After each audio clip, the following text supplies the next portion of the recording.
Hello everyone, my name is Mireille Rahmeh. I'm a PhD student at La Rochelle University in France. The presentation you're about to see is an experimental study of the supply-only ventilation effectiveness. To start, SOV works by delivering fresh and filtered air into the building at a continuous flow rate.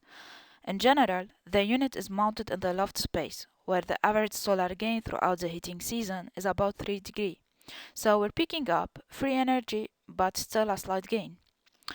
When the air enters the home, it creates a slight positive pressure that theoretically helps guard against radon and backdrafting of open fluid combustion apparatus. In addition, SOV found to be efficient in reducing humidity and surface condensation, which is the first source of mold growth. Despite its positive points, SOV have some disadvantages like the condensation in the building envelope and the additional energy consumption for preheating the air. But scientific research and studies are still essential to prove these advantages and disadvantages. This system is more used in UK than other countries. In France, its use is still limited for many different reasons. One of them is that the existing SOV system has central insufflation through ceiling diffuser usually mounted in the hall of the home. And this strategy is not quite uniform to the standards, where the airflow path should be from bedrooms and living room to the wet rooms like kitchen and bathrooms. So our global objective is to characterize a new strategy of SOV, which is multiple insufflation, where the fresh air is blown into the living room and bedrooms, and the stale air goes right through the doors to the service room, then evacuated through wall vents. As a beginning, we decided to study the SOV in a single zone case in order to find the optimum configuration and the optimum flow rate for in situ application. So this study is about evaluating the effectiveness of the SOV system as a function of airflow rate and diffuser position, as well as we'll compare the results with an extract-only ventilation system positioned in the same conditions. The natural vent is always at the downer part of the wall, representing the gap under the doors. Among many metrics that have been developed for determining the efficiency of ventilation systems, we chose those defined by Sanderbeck et al. In 1983, the air exchange efficiency and the contaminant removal effectiveness. The measurements were carried out in a full-scale test cell in our laboratory. It's an environment room dedicated to indoor air quality and thermal comfort studies. It's protected from the HO pollution by a guard cell where we can control the outdoor conditions. As we can see in the figures on the right-hand side, the cell contains 27 sampling points distributed on 3 levels, plus 1 in the air inlet and 1 in the air outlet. Also, it contains 2 occupants simulated by 2 black cylinders, with CO2 being supplied through a perforated golf ball at a height of 1.1 meter. The measured parameters are CO2 concentration, air velocity, air temperature, and surface temperature. Here are the different studied configurations. So as we can see, there are 2 ventilation strategies, SLV and EOV, and each one of them disposes of 3 different positions for the mechanical device. Note that we use the same type and form of the diffuser and the extractor. As I mentioned before, the objective is to evaluate 2 different ventilation effectiveness indexes. To do so, we use the most common gas tracer technique, the step-down method, to measure the ability to exchange air in the room. In other words, the air exchange efficiency. While for the contaminant removal effectiveness, we use the constant emission method. These are the results for air change. The figure in top right side shows the influence of the air change rate on the capacity of both ventilation systems, SOV and DOV, to replace the existing air in the room by new fresh air.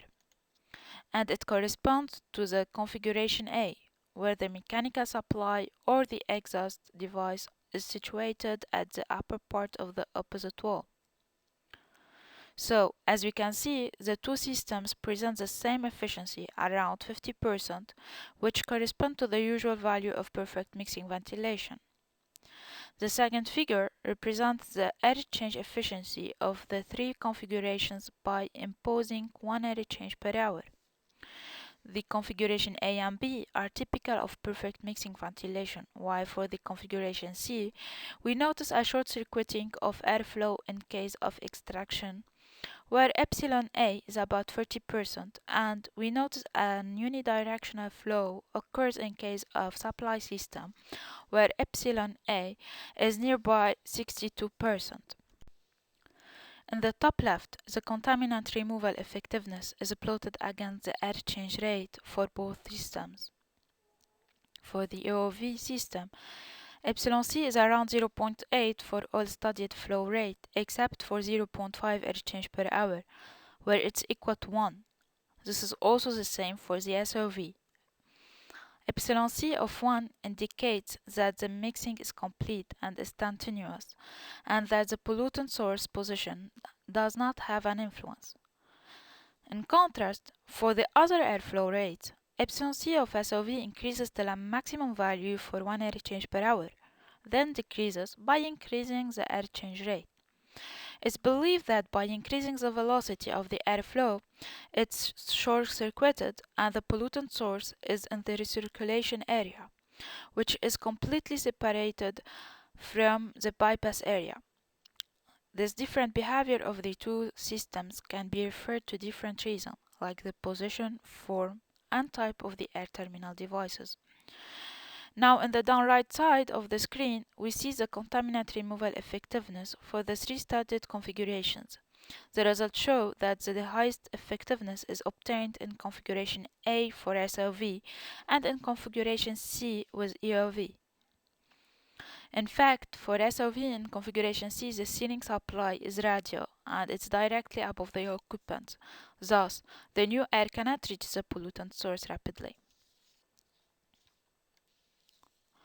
As a conclusion, we can say that by evaluating the air exchange efficiency and contaminant removal effectiveness of supply-only ventilation and extract-only ventilation systems, the results show that 1 air exchange per hour can be a suitable air exchange rate for residential ventilation. In addition, the combination of SOV and configuration C seems to be the most efficient case in terms of replacing the air in the room, while the combination of SOV and configuration A is more adequate for removing contaminant released by occupants. The reason why the two indicators did not give the same tendency is that the behavior of air and pollutant are different, especially when the pollutant is not uniform distributed. The next step in our work is to evaluate the performance of the two ventilation systems mentioned in the study in terms of indoor air quality, energy consumption, and thermal comfort. Or the measurement will be carried out in real conditions. I mean by real conditions, a real two-story house, normal outdoor conditions, real occupancy, and so on. We are gone if the home architecture enables us, of course, to install the diffuser same way of configuration C, in the ceiling of the bedrooms and sitting rooms.